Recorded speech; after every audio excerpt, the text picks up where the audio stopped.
Welcome to four sides TV. నేను సౌజన్య. ముందుగా headlines. ప్రపంచ రాజకీయాల్లో కీలక పరిణామం. ప్రధాని మోదీకి అమెరికా అధ్యక్షుడు ట్రంప్ ఆహ్వానం.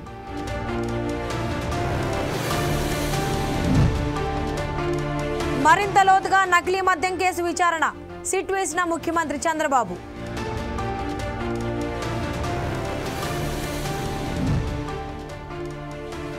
రాబోయే కాలంలో విశాఖలో పెద్ద ఎత్తున పెట్టుబడులు, నిర్దిష్ట ప్రణాళికలు రూపొందించాలని ఆదేశాలు.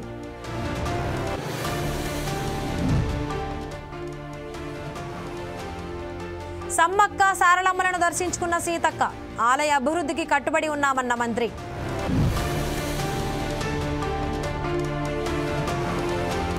జోర్డాన్లో చిక్కుకున్న గల్ఫ్ కార్మికులు. బీఆర్ఎస్ పార్టీ అండగా ఉంటుందన్న హరీష్ రావు.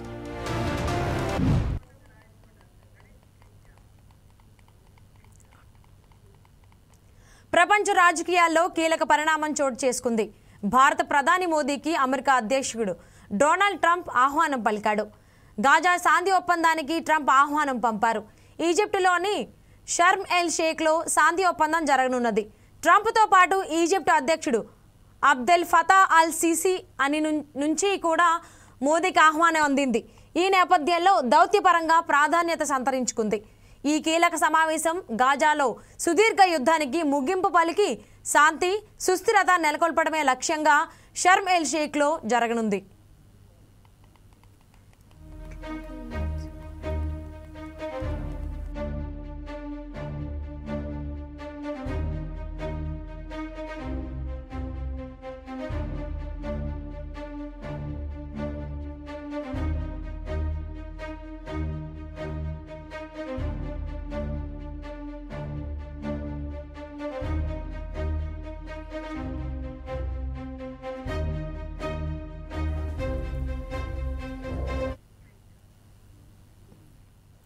నకిలీ మద్యం కేసులో మూలాల్లోకి పోతే షాకింగ్ వార్తలు బయటకు వస్తున్నాయని ఏపీ సీఎం చంద్రబాబు అన్నారు.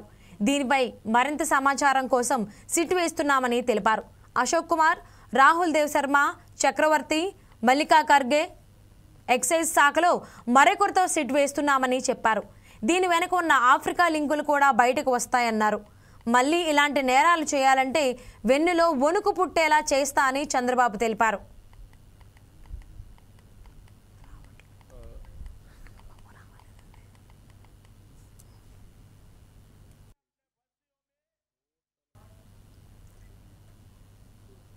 రాబోయే కాలంలో విశాఖ రీజియన్లో పెద్ద ఎత్తున పెట్టుబడులు వస్తున్నాయని మంత్రి నారా లోకేష్ అన్నారు.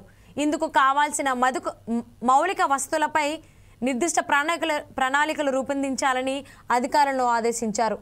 ఉత్తరాంధ్ర జిల్లాల కలెక్టర్లు, అధికారులు, స్థానిక ప్రజా ప్రతినిధులతో విశాఖ కలెక్టరేట్ మీటింగ్ హాల్లో మంత్రి ప్రత్యేకంగా సమావేశమయ్యారు. విశాఖపట్నం, అనకాపల్లి, విజయనగరం, శ్రీకాకుళం జిల్లాలతో కూడిన రీజియన్ అభివృద్ధి, ఇతర అంశాలపై సమీక్షించారు.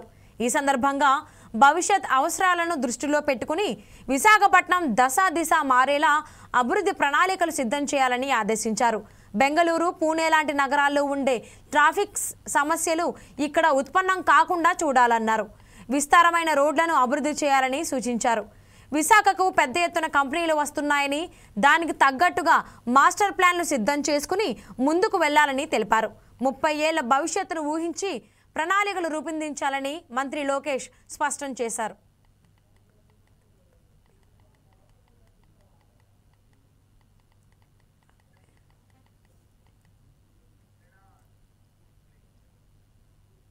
మొలకల చెరువులో జరిగిన కల్తీ మద్యంపై మంత్రి మండిపల్లి రాంప్రసాద్ రెడ్డి స్పందించారు. లిక్కర్ స్కామ్లో తాము తప్పు చేసి ఉంటే కాణిపాకం వినాయకుడి దేవాలయానికి వచ్చి ప్రమాణం చేస్తామని, మీరు సిద్ధమా అని మంత్రి మండిపల్లి సవాల్ విసిరారు. రాయచోటి టీడీపీ కార్యాలయంలో మాట్లాడిన ఆయన గత ప్రభుత్వంలో చేసిన తప్పులు ఒకటిగా బయటపడుతున్నాయని అన్నారు. చంద్రబాబు నేతృత్వంలో పార్టీలకు అతీతంగా పరిపాలన జరుగుతోందన్నారు. కూటమి పాలనలో తప్పు చేస్తే ఎంత పెద్ద నాయకుడైనా చంద్రబాబు క్షమించరని తెలిపారు. అదే జగన్మోహన్ రెడ్డి పాలనలో ఇటువంటి తప్పు జరిగి ఉంటే చర్యలు తీసుకునేవారా అని ప్రశ్నించారు ఆయన. జరుగుతున్న పరిణామాలు అందరూ మీరు చూస్తూ ఉన్నారు. ముఖ్యంగా జగన్మోహన్ రెడ్డి నాయకత్వంలో ఈరోజు ఏదైతే ప్రతిపక్షం ఉందో ఆ ప్రతిపక్ష పాత్ర కూడా పోషించకుండా రాష్ట్రంలో ఉన్న ప్రజలను మభ్యపెట్టే విధంగా ఈరోజు వాళ్ళ కార్యక్రమాలు జరుగుతూ ఉన్నాయి. లిక్కర్ గురించి, అక్రమ మద్యం గురించి ఈరోజు జగన్మోహన్ రెడ్డి గారు ఆయన కోర్టుని ఈరోజు మాట్లాడుతూ ఉంది. ఆ రోజు మీరు పూర్తిగా మద్య నిషేధం చేస్తామని చెప్పారు. మద్య నిషేధం చేయకపోను రాష్ట్రంలో ఉన్న యావత్తు మద్యం షాపులను గవర్నమెంట్ పరిధిలోకి తీసుకొని వచ్చారు. అది కూడా గత 40 సంవత్సరాలుగా ఇక్కడ వ్యాపారం చేస్తున్న వ్యాపారస్తుల నోట్లో మన్ను కొట్టి అన్ని మద్యం షాపుల్లో మీ కింద పెట్టుకొని ఎక్కడ ఈరోజు భారతదేశం అంతా గూగుల్ పేనో ఫోన్పేనో అని టెక్నాలజీ మీద ఆధారపడి ముందుకెళ్తూ ఉంటే ఒక బడ్డీ కొట్టువాడు కూడా గూగుల్ పే వాడుతూ ఉంటే వందల వేల రూపాయలు వ్యాపారం చేసే మద్యమంగళ్ళల్లో కూడా మీరు అవన్నీ తీసి క్యాష్ పద్ధతి తీసుకొని వచ్చి అక్రమంగా వచ్చిన డబ్బులన్నీ ఎస్ఆర్ఎస్పీ ఫేజ్ 2 ప్రాజెక్టుకు మాజీ మంత్రి రామరెడ్డి దామోదర్ రెడ్డి పేరు పెడతామని సీఎం రేవంత్ రెడ్డి ప్రకటించారు. నల్గొండలో గోదావరి నీళ్లు ప్రవహిస్తున్నాయంటే దామన్న వల్లే అని ఆయన అన్నారు. సూర్యాపేట జిల్లా తొంగుతుర్తిలో నిర్వహించిన మాజీ మంత్రి దామోదర్ రెడ్డి దశదిన కర్మ కార్యక్రమంలో CM Revanth Reddy, deputy CM Bhatti Vikramarka, మంత్రులు పాల్గొన్నారు. దామోదర్ రెడ్డి చిత్రపటం వద్ద నివాళులర్పించారు. ఎస్ఆర్ఎస్పీ జిల్లాలను ఉమ్మడి నల్గొండ జిల్లాకు తీసుకువచ్చి ఫ్లోరైడ్ భూతాన్ని తరమడంలో దామోదర్ రెడ్డి కీలక పాత్ర పోషించారని ఆయన అన్నారు. జిల్లాలో కాంగ్రెస్ అభివృద్ధికి నమ్ముకున్న కార్యకర్త కోసం దామన్న ఎంతో చేశారని కొనియాడారు. రామరెడ్డి దామోదర్ రెడ్డి గారి పేరు పెట్టడంలో ఎవరికి ఎలాంటి అభ్యంతరం ఉంటుందని నేను అనుకోను. నిజంగా వారికి ఇది ఒక గుర్తింపు, వారికి నిజమైన నివాళి. ఎస్ఆర్ఎస్పీ 2కి ఆర్డీఆర్ ఎస్ఆర్ఎస్పీ 2 అని నామకరణం చేయడం వారికి నిజమైన నివాళి. వారి పోరాటానికి, వారి త్యాగాలకు గుర్తింపు. 24 గంటలు తిరిగే లోపల తప్పకుండా జీవోను ఇచ్చి రామరెడ్డి దామోదర్ రెడ్డి గారి యొక్క గౌరవాన్ని, వారి త్యాగాలని తెలంగాణ రాష్ట్ర ప్రభుత్వం గుర్తిస్తుంది.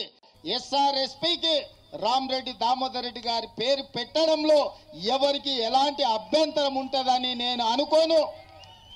నిజంగా వారికి ఇది ఒక గుర్తింపు, వారికి. సూర్యాపేట జిల్లా తొంగతుర్తిలో జరిగిన మాజీ మంత్రి రామరెడ్డి దామోదర్ రెడ్డి సంతాప సభలో ముఖ్యమంత్రి రేవంత్ రెడ్డితో పాటు మంత్రులు కోమటిరెడ్డి వెంకటరెడ్డి, ఉత్తమ్ కుమార్ రెడ్డి, పొంగులేటి, ఇతర కాంగ్రెస్ నాయకులు పాల్గొన్నారు. ఈ సందర్భంగా కాంగ్రెస్ పార్టీ ముద్దుబిడ్డ దామన్న అని మంత్రి కోమటిరెడ్డి అన్నారు. ఆయన ప్రాణం కంటే ఎక్కువ కాంగ్రెస్ పార్టీని ప్రేమించారని చెప్పారు.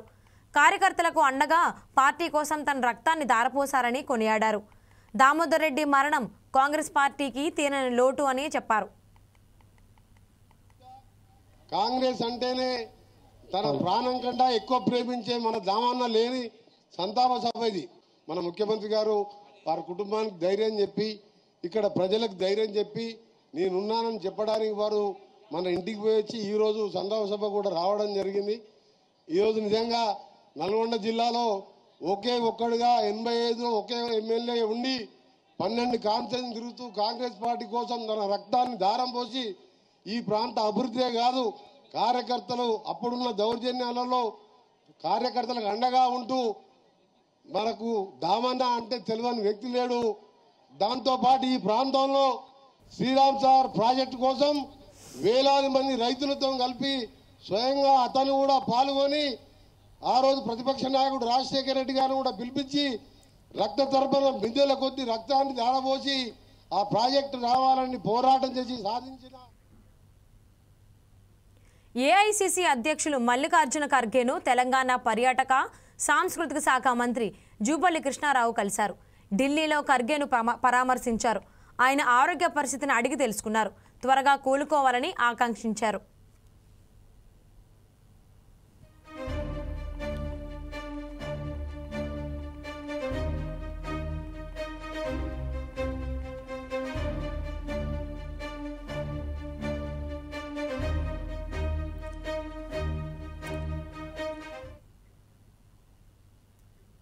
కేంద్రంలో అధికారంలో ఉన్న బీజేపీ అనుసరిస్తున్న విధానాలతో దేశంలో కుల వివక్ష పెరిగిపోతోందని నాగర్ కర్నూలు ఎంపీ మల్లు రవి ఆరోపించారు. బలవంతపు చావులకు ప్రేరేపిస్తున్నారని ఆందోళన వ్యక్తం చేశారు. దళితులు జీవించే హక్కు కాలరాస్తున్న బీజేపీకి కేంద్రంలో అధికారంలో కొనసాగే నైతిక హక్కు లేదన్నారు ఆయన. సుప్రీంకోర్టు చీఫ్ జస్టిస్ గవాహ్కై ఓపెన్ కోర్టులో బూటు విసిరిన ఘటనపై ప్రధాని మోదీ స్పందించిన తీరు దేశంలోని దళితులను తీవ్ర నిరాశకు గురిచేసిందన్నారు. రాజ్యాంగ వేదికలపై దళితులపై జరుగుతున్న దాడులను నిలదీస్తూనే ఉంటామని ఆయన స్పష్టం చేశారు. దేశాన్ని విడదీసి ముఖ్యంగా దళితుల్ని బ్రతికే హక్కు కూడా లేకుండా చేస్తున్నారు. ఎందుకు అంటున్నారంటే బ్రతికే హక్కు ఐపీఎస్ ఆఫీసరే భయపడి చచ్చిపోతే మామూలు వాళ్ళు ఎట్లా బతుకుతారు? ఇంకా నేను దళితులకి కూడా ఒక మాట చెప్తున్నా, అయ్యా రాజ్యాంగం వచ్చి 75 సంవత్సరాలు అయింది. దాంట్లో మనకు రిజర్వేషన్ పెట్టారు, చదువుకునే అవకాశం రిజర్వేషన్ ఉంది, రాజకీయాల్లో రిజర్వేషన్ ఉంది, ఎంప్లాయ్మెంట్లో రిజర్వేషన్ ఉంది, అన్ని రంగాల్లో రిజర్వేషన్ ఉంది. రండి ఉపయోగిస్తాం. ఇవన్నీ ఉన్నా కూడా మన మీద వ్యతిరేకంగా చేసే శక్తుల మీద మీరు పోరాటానికి సిద్ధంగా ఉండాలి, తిరగబడటానికి సిద్ధంగా ఉండాలని. ఆత్మహత్య చేసుకోవద్దు. ఆత్మహత్య చేసుకోవటం వల్ల మన శత్రువులు మనం బలవంతులు చేస్తున్నాము. మన శత్రువుని ఓడించే శక్తి, ఎదిరించే శక్తి మన రాజ్యాంగం మనకిచ్చింది. అంబేద్కర్ 2024-25లో రియల్ ఎస్టేట్ వృత్తిపరమైన సేవల రంగం 15.4% వృద్ధి రేటును నమోదు చేసింది. 11.97% వృద్ధి రేటుతో నిర్మాణ రంగం రాష్ట్ర ఆర్థిక వ్యవస్థకు 80,000 కోట్ల రూపాయలకు పైగా సమకూర్చింది. స్టేట్ సర్వీసెస్ జిఎస్డిపిలో ఈ రెండు రంగాల వాటానే 24.9%గా ఉందని రాష్ట్ర ఐటీ పరిశ్రమల శాఖ మంత్రి దుద్దిల శ్రీధర్ బాబు తెలిపారు. National real estate development council Telangana శాఖ ఆధ్వర్యంలో హైటెక్స్లో నిర్వహిస్తున్న ప్రాపర్టీ షోలో ఆయన పాల్గొని ప్రసంగించారు. హైదరాబాద్, రంగారెడ్డి, మేడ్చల్, మల్కాజ్గిరి జిల్లాల పరిధిలో ఈ ఏడాది సెప్టెంబర్లో 4,804 కోట్ల విలువైన 6,612 రిజిస్ట్రేషన్లు పూర్తయ్యాయని మంత్రి వివరించారు.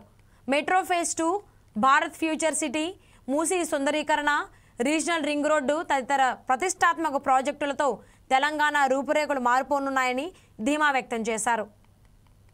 Customer of yours, and we have provided now with Telangana Data Exchange and recent conceptual access to information, access to permissions. మీరు మొన్ననే చూశారు. I don't know, I didn't get the feedback. Basically ముఖ్యమంత్రి గారు ప్రవేశపెట్టిన build now portal.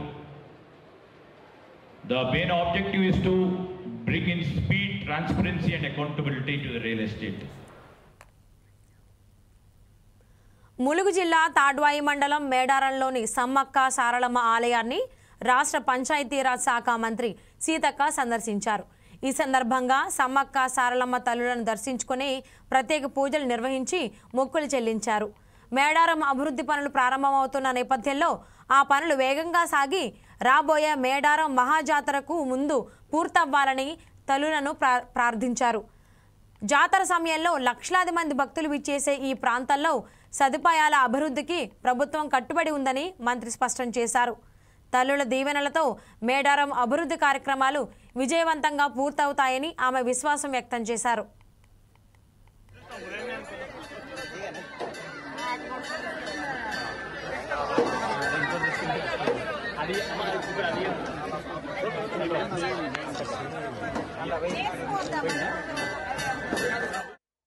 Saralamma Govindaraju పగిడిద్దరాజులను దర్శించుకోవడానికి మరి మేడారం రావడం జరిగింది. మాతో పాటు పోలీసు అధికారులు, పూజారులు, ఇతర పెద్దలు కూడా అందరం పార్టిసిపేట్ చేసి ఈ యొక్క జాతర రాబోయేటువంటి కాలంలో జాతర జరుగుతుంది. సేమ్ టైంలో మరి పెద్ద ఎత్తున ముఖ్యమంత్రి రేవంత్ రెడ్డి గారు నిధులు కేటాయించి ఈ యొక్క గద్దెల ప్రాంగణాన్ని పునరుద్ధరించాలి. అద్భుతంగా నిర్మాణం చేసి 1000 ఏళ్ళు భక్తులకు అందుబాటులో ఈ టెంపుల్ ఉండాలి, గుడి ఉండాలి సమ్మక్క సారలమ్మ అనే ఉద్దేశంతో మరి వారు కూడా యుద్ధ ప్రాతిపదికన తీసుకొని పనిచేస్తూ ఉన్నారు. గత వారం క్రితం పనులు కూడా మొదలు పెట్టడం జరిగింది. కాబట్టి ఇప్పటికీ ఈరోజు చూస్తే సండే అయినప్పటికీ కూడా విపరీతంగా జాతర రాకముందే భక్తులు పెద్ద ఎత్తున వస్తున్నారు. భక్తులకు కూడా మొన్న ముఖ్యమంత్రి గారు వచ్చిపోయిన తర్వాత మేడారానికి చాలా మందికి ఇంకా ఇక్కడ జరుగుతున్నటువంటి పనుల గురించి కూడా బాగా తెలిసి ఇంకా విశ్వాసంతో నమ్మకంతో భక్తులు పెద్ద ఎత్తున వస్తూ ఉన్నారు. అన్ని ఏర్పాట్లు ఇప్పటి నుంచే మొదలు పెడతా ఉన్నాం. ముఖ్యంగా పోలీస్ అధికారులు కానీ శానిటేషన్ కానీ ఇవన్నీ మరి ఎప్పటికప్పుడు సంసిద్ధం చేసుకుంటూ పర్మనెంట్ స్ట్రక్చర్ కోసం కూడా ఆల్రెడీ వర్క్ స్టార్ట్ అయింది. తొందరలోనే ఇక్కడ గ్రనైట్స్ తీసుకొచ్చి కూడా నిర్మాణం మొదలు పెట్టడం జరుగుతుంది. ముఖ్యంగా పాత చుట్టూ ఉన్నటువంటి సాలారం కూడా ఇప్పటికిప్పుడు తీసేయకుండా మరి కొత్తది నిర్మాణం అవుతున్న క్రమంలో తీసేస్తే ఎక్కువ రోజులు భక్తులకు కూడా మరి రావడానికి సౌకర్యవంతంగా ఉంటుందనే ఉద్దేశంతో అధికారులు అదేవిధంగా పూజారులు మరి ఆర్కిటెక్చర్స్ మేమందరం కలిసి ఈ యొక్క గుడి నిర్మాణంలో భాగం పంచుకోవడం మా అదృష్టంగా భావిస్తూ ఉన్నాం. ఖచ్చితంగా మాకు కూడా రోజులు తగ్గిపోతూ ఉన్నాయి, భక్తులు కూడా రోజు రోజుకు పెరుగుతూ ఉన్నారు. కాబట్టి యుద్ధ ప్రాతిపదికన ఈ వర్క్ను చేస్తున్నందుకు ముఖ్యమంత్రి గారికి, ఇన్ఛార్జ్ మినిస్టర్ పొంగులేటి శ్రీనివాసరెడ్డి గారికి, అదేవిధంగా ఎండోమెంట్ మినిస్టర్ సురేఖక్క గారికి, మా ట్రైబల్ వెల్ఫేర్ మినిస్టర్ దేశం కాని దేశంలో ఉపాధి కోసం వెళ్లి అక్కడ మోసపోయి ఇబ్బందులకు గురవుతున్న గల్ఫ్ కార్మికులకు బీఆర్ఎస్ పార్టీ అండగా నిలిచింది. జోర్డాన్లో చిక్కుకున్న తెలంగాణ ప్రజల కోసం ముందుకు వచ్చింది. జోర్డాన్లో చిక్కుకున్న గల్ఫ్ కార్మికులకు మాజీ మంత్రి హరీష్ రావు భరోసా ఇచ్చారు. మీ సమస్యలను విదేశీ వ్యవహారాల శాఖ దృష్టికి తీసుకువెళ్తామని తెలియజేశారు. మిమ్మల్ని తెలంగాణకు రప్పించేందుకు అన్ని విధాలా కృషి చేస్తున్నామని ప్రకటించారు. ఉపాధి కోసం తెలంగాణ నుంచి వెళ్లి జోర్డాన్లో చిక్కుకున్న గల్ఫ్ కార్మికులతో మాజీ మంత్రి హరీష్ రావు ఫోన్లో మాట్లాడారు. మీ ఇబ్బందులు మా దృష్టికి వచ్చిన వెంటనే రాష్ట్ర ప్రభుత్వం, కేంద్ర మంత్రులు కిషన్ రెడ్డి, బండి సంజయ్ దృష్టికి తీసుకెళ్లినట్లు హరీష్ రావు వివరించారు. మరోవైపు బీఆర్ఎస్ పార్టీ పార్లమెంటరీ నాయకులు, రాజ్యసభ ఎంపీ సురేష్ రెడ్డి విదేశీ వ్యవహారాల శాఖ అధికారులతో మాట్లాడుతున్నారని హరీష్ రావు తెలిపారు. సురేష్ రెడ్డి సార్ గారు చేసి సార్ మాట్లాడి సార్ హరీష్ రావు సార్ ఇలా నంబర్ ఇచ్చేయండి, నేను మాజీ స్పీకర్ని మాట్లాడుతున్నాను, పాల్గొండ మండలం నాది అని చెప్పి ఢిల్లీలో ఉన్నాను బాబు, మీ పాస్పోర్ట్ డీటెయిల్స్ పెట్టండి అని చెప్పింది సార్. అవును సురేష్ రెడ్డి సార్ ఇప్పుడు ఢిల్లీలో ఉన్నాడు, మన ఇండియన్ ఎంబాసీకి మాట్లాడుతున్నాడు, ఎక్స్టర్నల్ అఫైర్స్ మాట్లాడుతున్నాడు.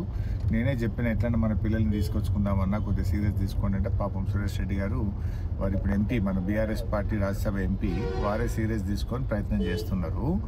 అయితే ఇప్పుడు ఆ పెనాల్టీ ఏదో వేస్తారట జనరల్గా, అది తక్కువ చేసి కొద్దిగా తక్కువ పెనాల్టీ వేసేటట్టు చేస్తే ఏదైనా కట్టి మిమ్మల్ని బయటకు తీసుకొచ్చుకుందామని ప్రయత్నం చేస్తున్నాము. ఎక్కువ నేను పర్సూ చేస్తాను, ఆ ప్రదీప్ అగర్వాల్ నంబర్ తీసుకొని కూడా మాట్లాడతాను. మీరు సురేష్ రెడ్డి గారితో ఫోన్లో టచ్లో ఉండండి, మెసేజ్ కానీ ఫోన్ కానీ, నేను కూడా టచ్లో ఉంటాను. వీలైనంత తొందరగా దానికి ఒక పరిష్కారం తీసుకుంటాం.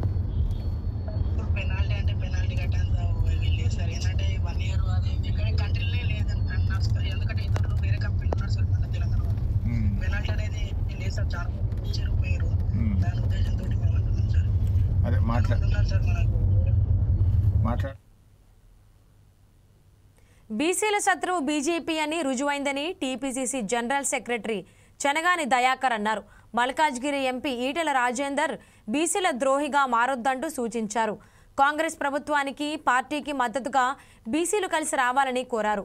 రాష్ట్ర చరిత్రలో ఏ ముఖ్యమంత్రి చేయని విధంగా రేవంత్ రెడ్డి ప్రభుత్వం బీసీలకు 42% రిజర్వేషన్ల కోసం నిర్ణయం తీసుకుందని చెప్పారు. బీజేపీ కుట్రతోనే బీసీ బిల్లు ఆపిందని రుజువైందని చెప్పారు. గారు బీసీలకు ద్రోహం తలపెట్టేలా మారొద్దని నేను హితవు పలుకుతా ఉన్నాను. రాష్ట్ర ప్రభుత్వం, రేవంత్ రెడ్డి గారి ప్రభుత్వం దేశంలో ఏ రాష్ట్రంలో 75 ఏళ్ల నుంచి స్వాతంత్రం వచ్చిన నాటి నుంచి ఏ రాష్ట్రంలో చేయలేని విధంగా స్థానిక సంస్థల్లో 42% అసెంబ్లీలో ఆమోదం చేసి, కులగణన చేసి, కేబినెట్ తీర్మానం చేసి, ఒక డెడికేషన్ కమిషన్ వేసి, ఒక చట్టబద్ధంగా రాజ్యాంగబద్ధంగా అత్యంత చిత్తశుద్ధితో ఈ రాష్ట్ర ప్రభుత్వం బీసీలకు 42% స్థానిక సంస్థల్లో ఏర్పాటు చేయాలనే ఆలోచనతో ముందుకొచ్చినటువంటి బిల్లును ఇవాళ కోర్టుల ద్వారా, ఇవాళ గవర్నర్ల ద్వారా, కనీసం రాష్ట్రపతిని కూడా కలిసే అవకాశం కూడా బీజేపీ కేంద్ర ప్రభుత్వం ఇవ్వలేదంటే బీసీల మీద ఎంత కక్ష సాధింపు చర్యలకు పాల్పడుతుందనే విషయాన్ని ఈరోజు మన కళ్ళకు కన్నట్టు కనబడతా ఉంది. కాబట్టి మేడ్చల్ మల్కాజ్గిరి జిల్లా తూముకుంట పురపాలక సంఘం కార్యాలయంలో పోలియో డ్రాప్స్ కార్యక్రమంలో మల్కాజ్గిరి ఎంపీ ఈటెల రాజేందర్ పాల్గొన్నారు. చిన్నారులకు పోలియో చుక్కలు వేశారు. ఈ కార్యక్రమంలో మాజీ ఎంపీ చంద్రశేఖర్ యాదవ్, సతీష్, శివాజీ, ముఖ్య నాయకులు, కార్యకర్తలు పాల్గొన్నారు.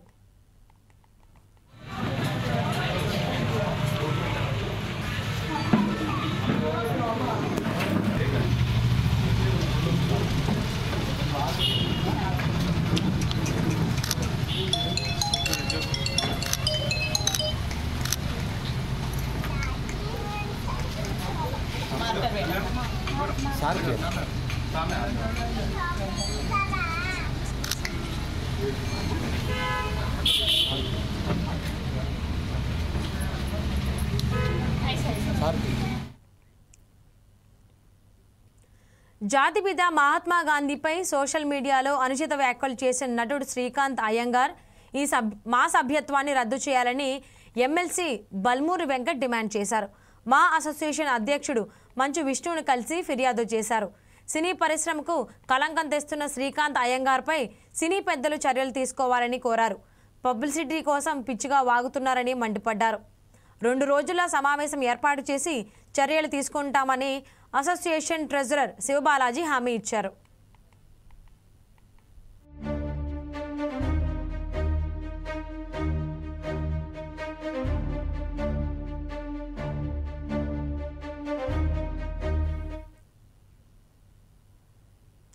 ఆంధ్రప్రదేశ్ రాష్ట్ర ఆర్చరీ సంఘం నూతన కార్యవర్గం కొలువైంది. ఆంధ్రప్రదేశ్ ఆర్చరీ అసోసియేషన్ ఎన్నికల్లో నటుడు నందమూరి బాలకృష్ణ చిన్న కుమార్తె నందమూరి తేజస్విని అధ్యక్షురాలిగా ఎన్నికయ్యారు. రాష్ట్ర ఆర్చరీ సంఘం పదవుల కోసం నిర్వహించిన ఎన్నికల ఫలితాలను తాజాగా ప్రకటించారు. ఈ ఎన్నికల్లో ఏపీ ఆర్చరీ సంఘం చైర్మన్గా చేరుకూరి సత్యనారాయణ, పి సత్యనారాయణ, వివి జనార్దన్ రెడ్డి, చీఫ్ పేట్రన్లుగా బేవర వెంకటరమణ, జనరల్ సెక్రటరీగా చిరుకూరి కృష్ణకుమారి ట్రెజరర్గా ఎన్నికయ్యారు. నూతన బృందం ఆధ్వర్యంలో రాష్ట్రంలో ఆర్చరీ క్రీడకు మరింత ప్రాధాన్యం కల్పించి యువతను ప్రోత్సహించే కార్యక్రమాలు చేపట్టనున్నట్లు సంఘం సభ్యులు తెలిపారు.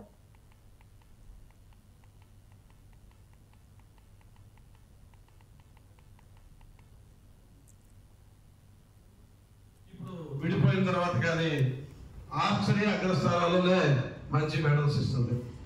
అట్లాగే ప్రపంచంలో ఏషియన్ గేమ్ జరిగిన, కామన్వెల్త్ గేమ్ జరిగిన, ప్రపంచ ఛాంపియన్షిప్లు జరిగిన, మన ప్యారిస్ ఒలింపిక్స్ లో సైతం మరి మా విజయవాడ ఓల్గా ఆర్చరీ అకాడమీలో శిక్షణ పొందిన 20 ఏళ్ల పాటు శిక్షణ పొందిన బొమ్మల గారు ధీరస్ మన దేశానికి ప్రాతినిధ్యం వహించి తొలిసారిగా మరి కొరియాని ఓడించి మరి సెమీఫైనల్ చేరి సెమీఫైనల్లో మిక్స్డ్ పార్ట్లలో చిన్న పొరపాటు చేయడం వల్ల మనం మెడల్ మిస్ అయ్యాం. ఇది ఆశామాషి కాదు. ఒలింపిక్స్ లో మెడల్ కొట్టడం. బెల్లంపల్లి నియోజకవర్గం వేమనపల్లి మండలం బీజేపీ అధ్యక్షుడు యాట మధుకర్ ఆత్మహత్య ఘటనపై బెల్లంపల్లి ఎమ్మెల్యే గడ్డం వినోద్ వెంకటస్వామి తీవ్ర విచారం వ్యక్తం చేశారు. మధుకర్ కుటుంబానికి ప్రగాఢ సానుభూతి తెలిపారాయన. ఈ ఘటనపై పోలీసులు సమగ్ర విచారణ జరిపించి దీనికి సంబంధించిన వారిపై కఠిన చర్యలు తీసుకోవాలని కోరారు. పోలీసులు నిష్పక్షపాతంగా వేగవంతమైన విచారణ జరపాలని విజ్ఞప్తి చేశారు. ఇలాంటివి మళ్లీ జరగకుండా పోలీసులు కఠినంగా వ్యవహరించాలని కోరారు. ప్రభుత్వ స్థాయిలో అన్ని విధాలా సహాయం అందించేలా కృషి చేస్తానని హామీ ఇచ్చారు.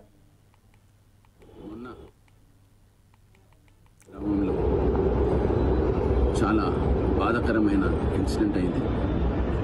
మధుకర్ అనే అబ్బాయి బీజేపీ పార్టీకి సంబంధించిన ఆయన సూసైడ్ చేసుకున్నందుకు వాళ్ళ కుటుంబ సభ్యులకు ప్రకట సంతాపం చెబుతూ, ఎవరైనా కానీ బెల్లంపల్లి సూసైడ్ చేసుకున్నారంటే ఎప్పుడైనా చాలా బాధాకరమైంది. నేను నా కుటుంబం తరఫున వాళ్ళకు కండోలెన్సెస్ పే చేస్తున్నాను.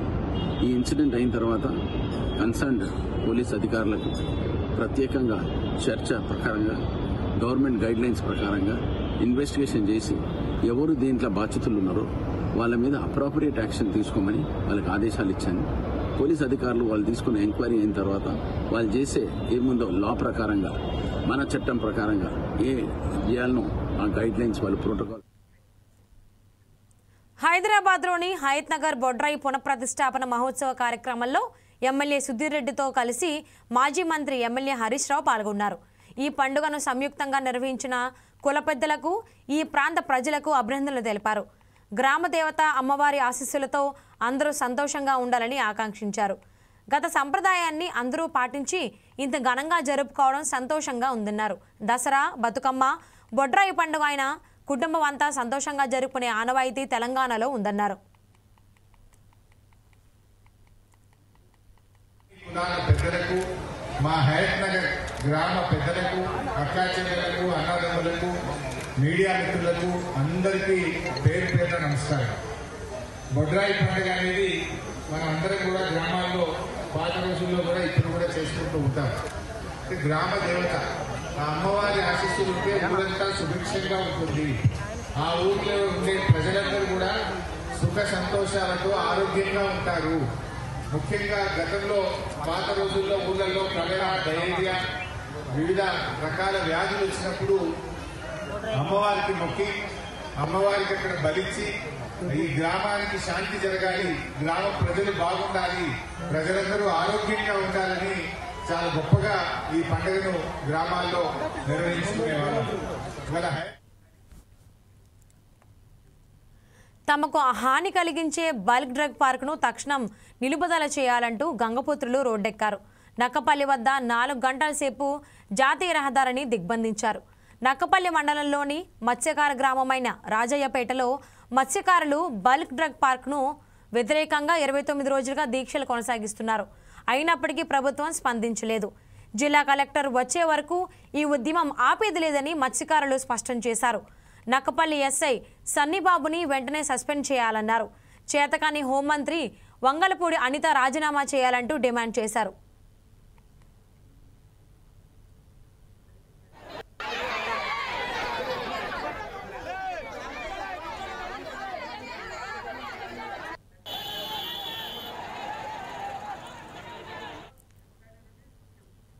దీనిపై మరింత సమాచారం మా ప్రతినిధి సత్యనారాయణ అందిస్తారు.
నక్కపల్లి మండలం రాజీపేట గ్రామం దాదాపుగా 29 రోజుల నుంచి ధర్నా చేస్తున్నాం.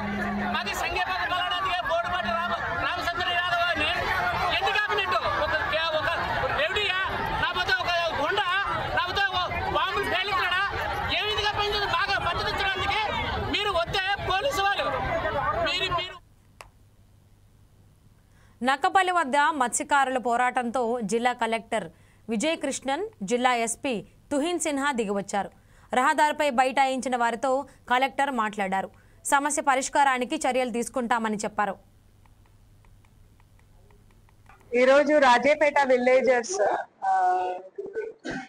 ఒక ఇష్యూ మీద కలెక్టర్తో మీటింగ్ అడిగారు. మీటింగ్ కోసం వచ్చాము. దాంట్లో బల్రగ్ గురించి వాళ్ళకు ఉన్న అబ్జెక్షన్స్, అబద్ధాలు మాకు తెలియపరిచారు.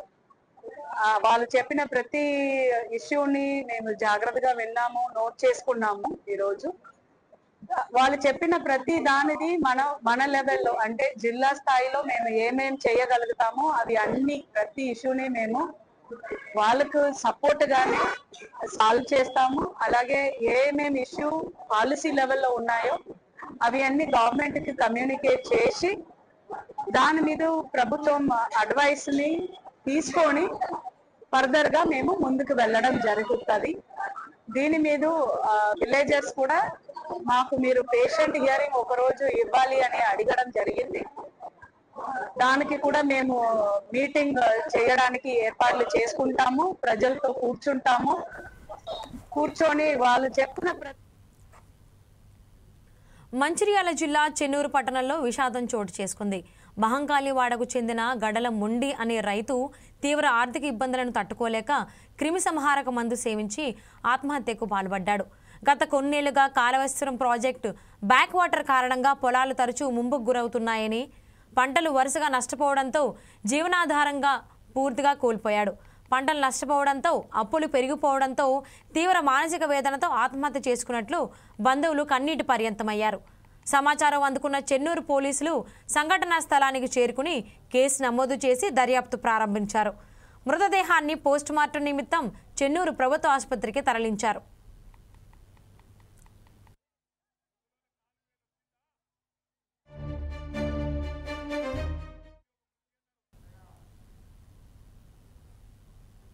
ఇవి bulletin updates. Keep watching 4 Sides TV.